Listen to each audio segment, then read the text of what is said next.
Christian Kirksey sent out a tweet some people think is kind of vague. He says, blessing in disguise.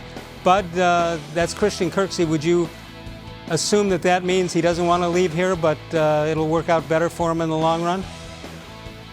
Yeah, certainly sounds like it. Maybe he's betting on the fact that Schobert's going to get the kind of contract he wants in free agency.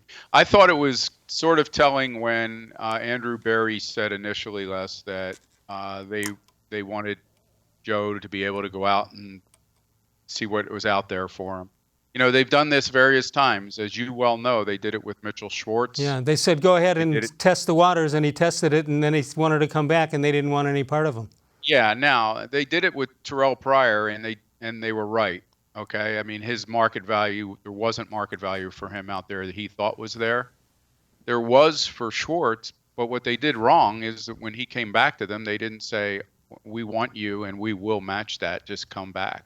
Right. I don't know why they drew the line there. That was a terrible place to draw a line. No, and they had to know how good he was and was going to be with his work ethic and all that. But that's the thing that I just don't understand is every time these new regimes come in, and we certainly have had enough look at new regimes here in Cleveland recently, what is the rule that you have to unload some people who were here when you got here and keep your people or bring your people in? These guys who they keep or don't keep, some of them can still play the game. Yeah, in this case, I mean, Andrew Berry, I think, was part of the regime that brought Schobert here. And so I think everyone assumed because of that he was going to be, more welcome to or open to the idea of bringing Schobert back. I think this smacks of analytics to me in that they've put a price on that position, and they think Joe would be overpriced for his production.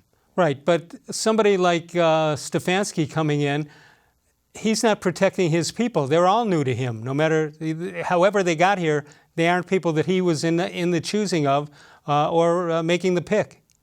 Yeah, that's true. And we heard from them on that topic the day of the press conference, and they both, Andrew Berry especially, both said this isn't going to be a situation where a player belonged to the previous regime or he's not our guy or we're going to keep the best players here. I thought Schobert made a case for himself with the season he had. I understand he's not, the big play guy who makes plays 8 yards deep in the backfield, but I thought he had a really nice season. Doug Lesmerises was here last night, and he made a comment that I thought rang true, that there was a time when the linebacker was one of the most important positions on the field, but not anymore. He named about 7 positions that are more important than linebacker, and he's probably right.